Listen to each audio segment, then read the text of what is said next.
How's it going, everyone, and welcome back to yet another Halloween Horror Nights episode here on the channel. Tonight is quite possibly our last visit of the season for HHN. That is due to my Rush of Fear Pass expiring unless I decide to upgrade to the frequent Fear Pass, which I don't think I'll be doing. So quite possibly this will be our last visit of the season, unfortunately. I know, I'm just as sad as you probably would be if this meant no more Horror Nights for a whole nother year. So what I wanted to do is do Stay and Scream again, or at least try it out in a different location. Last time we did it out in New York in front of Finnegan's on opening night. I'm gonna try to do maybe Springfield, or I believe there's one at the Today Cafe, one of those two, just to do something different. And then I don't know how long I'm going to actually stay tonight. Because this is quite possibly my last visit of the season, I want to stay as long as possible just to maybe do some of the houses that I really enjoyed again, like The Weekend. I'm definitely going to try to hit up that one first and then go from there. Again, I don't know if I'm going to stay until 2 a.m. when the park closes, but the event officially starts at 6 p.m. So we will definitely be heading inside the gate right now to do Stay and Scream and then just have an overall good time. So come along with me on inside the front gate of Universal Studios Florida, because this one is gonna be one to remember. All right, so we are inside the park now. Here is the Today Cafe for reference. I'm gonna go and kind of scope out the area, see how busy it's looking over in Springfield, if we should line up now for a house.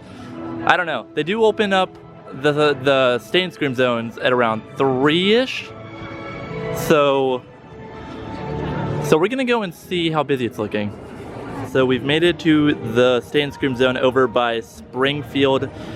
You basically enter where you would go to watch the Lagoon show, Ghoulish: A Halloween Tale.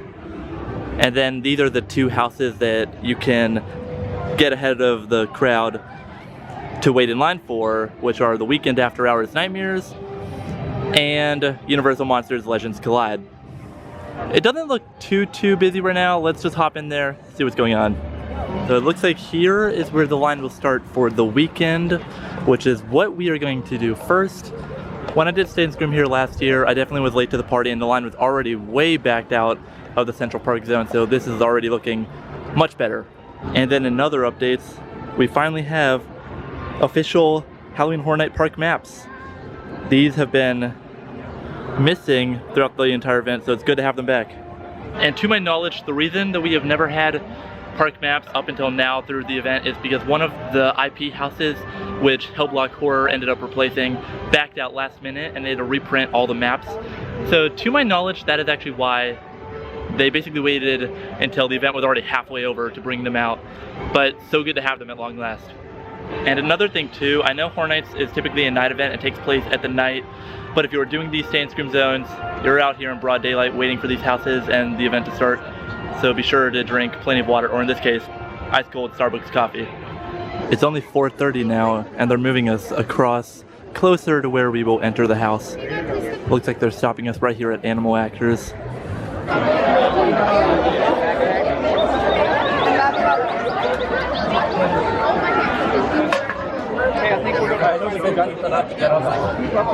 We're good, yeah. We're not straggling. Malcolm. No, we're not. Stay and Scream has opened up and they have led us now into the main queue for the house, which is all the way up there. First we gotta wind our way through backstage, and then right there is where most of the queue will be under that cover where they do store a lot of parade floats during the day. And then over there I could already see the facade for the haunted house.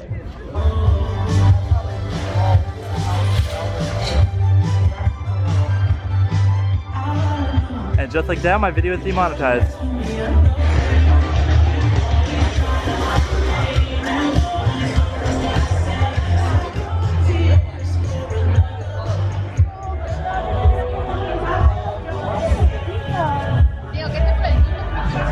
Now that was my second ever run through of the house. It is my second favorite of the year, and it's still phenomenal. I love that house so much.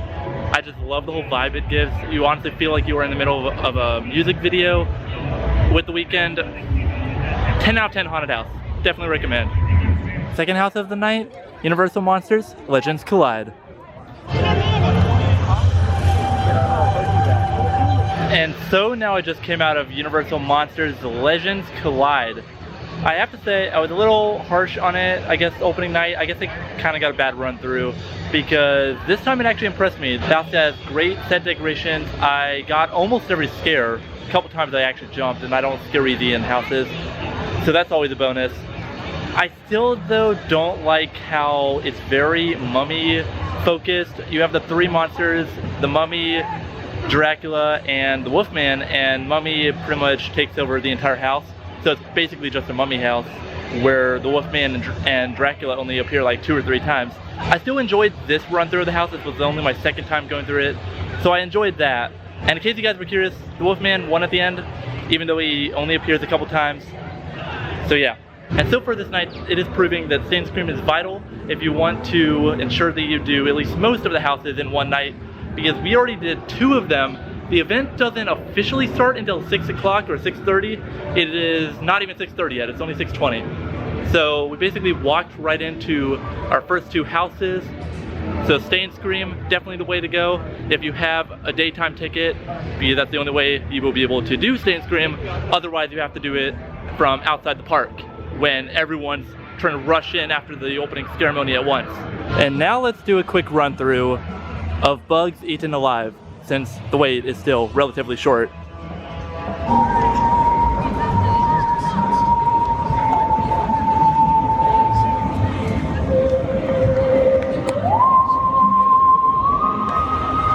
Alright, we've already done 3 houses now.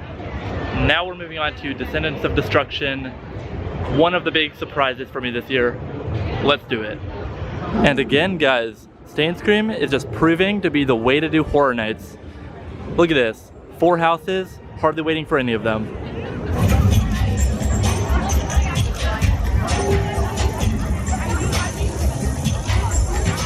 Okay, 3 houses. The Weekend, Universal Monsters, Bugs, and Descendants. I mean, this is honestly the best possible outcome for the night. Just 4 of some of the best houses Universal Horror Nights has to offer, all before 7 o'clock. That is impressive, and I mean, guys, you gotta just come do Stay and Scream if you have a daytime ticket.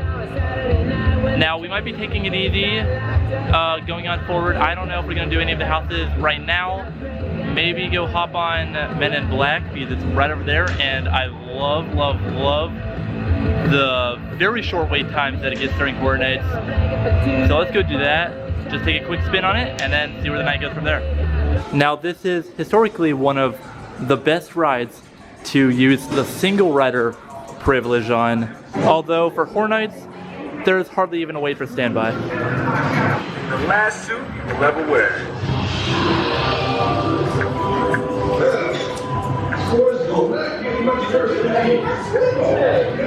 Time for round 2. I just got yelled at. And I just got yelled at. Well, that was fun. And the waits now are starting to get longer for the houses, as it is an hour for the Horrors of Blumhouse.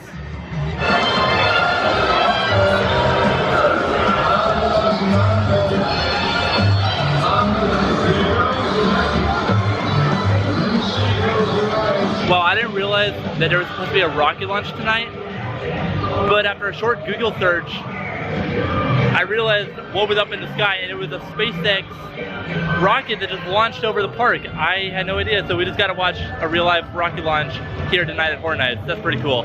How about another quick thrill on Revenge of the Mummy?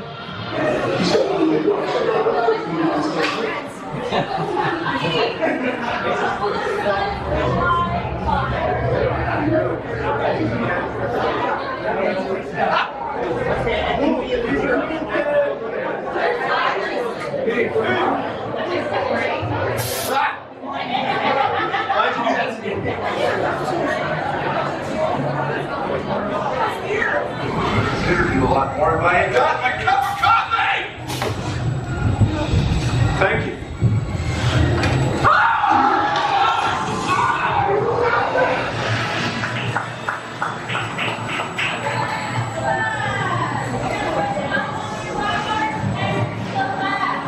So I may have just gotten what might quite possibly be the best run through of Revenge of the Mummy since its reopening. All the effects were working.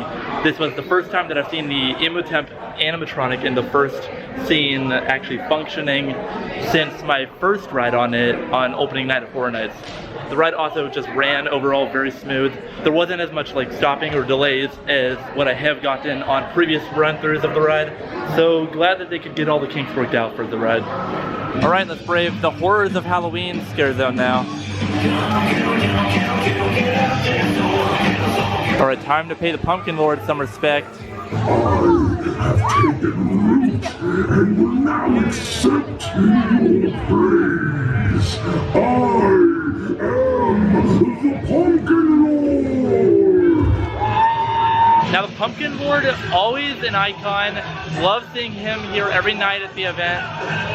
But I saw online that they had added fire, like flamethrowers behind him when he goes, I am the Pumpkin Lord, or whatever. That's a terrible imitation of him, I'm sorry. But for whatever reason, the flamethrowers didn't go off this time. I really wanted to see them. I don't know if there's like some technical error, I don't know. Let's see if they go off right now. I think he just did that where he goes, I am the Pumpkin Lord. They didn't go off. So I don't know what the deal is with that. If it's just like, again, a technical error or what. I know it's just a simple effect with fire, but any pyro is a bonus, right? So now we're going to go and try to do Hellblock Horror, which I saw was only a 20-minute wait. So let's go.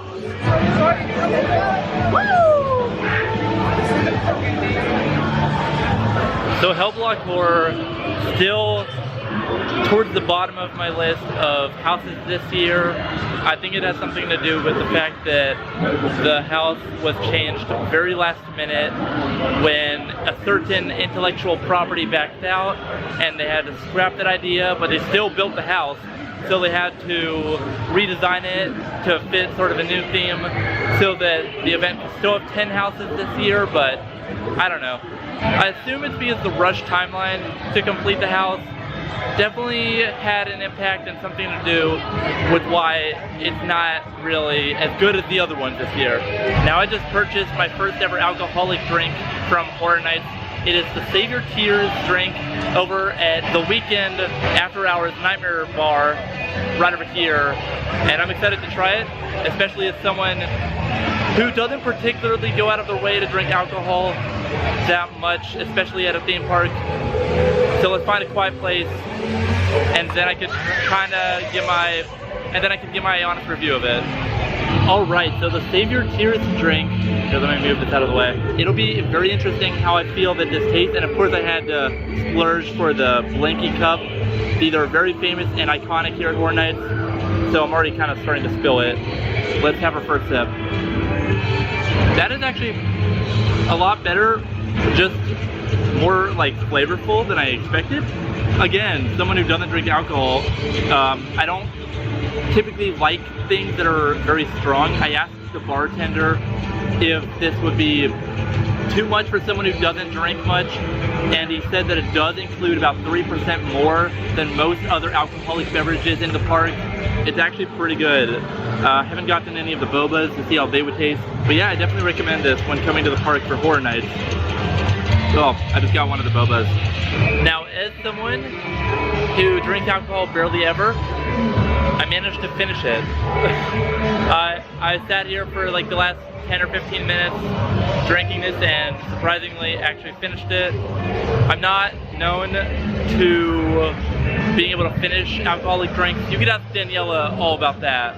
All right, and now let's venture through what has quickly become my favorite scare zone from this year, Scarecrow Cursed Soil. Guess there's not much wind right now to blow the windmill. Love this guy, one of my favorites. For whatever reason, this scare zone always gets people and just overall has the best scares, and I assume it has to do with the close proximity you are forced to get to these scare actors because of how narrow the pathways are. Alright, return of the pizza fries, anyone? I mean, what is this, the fourth time that I've gotten pizza fries this season?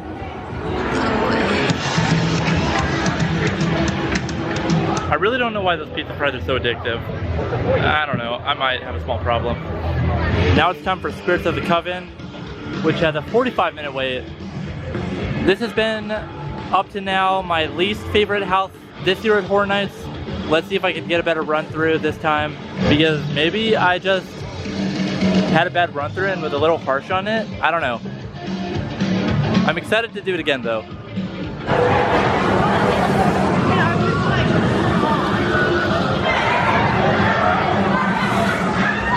Yeah, Spirits of the Coven, still don't like that one. I mean, if there's one that you're gonna skip this year, I guess it's gotta be that one. I don't know. Just not a fan. From a distance, I just saw that the flames are working now behind the Pumpkin Lord. So I'm gonna come around and try to get it on camera. I am the Pumpkin Lord! Let's get one. Well, there we go, everyone. This has been Halloween Horror Nights 31. If I don't return later into the season in October, which I don't know if I will or not. It's kind of up in the air if I will. Buy just a single night ticket to come at least one more time. I don't know. But this has been an amazing event overall. Universal has proven themselves worthy of winning Best Haunt Event year after year. This year has some sleeper houses, I'll admit, but overall just a great event. And now out of the 5 visits that I've done this season, in this month alone, I have fully grasped the entire, like, what Horror Nights is all about. I've tried the food, done all the houses, did all the shows. So overall, just 10 out of 10 for this year at Halloween Horror Nights here at Universal Orlando. But if you're new around, guys, be sure to like and subscribe down below, and I will see you next time here on ParkTwister. My name is Alex. I'll catch you around.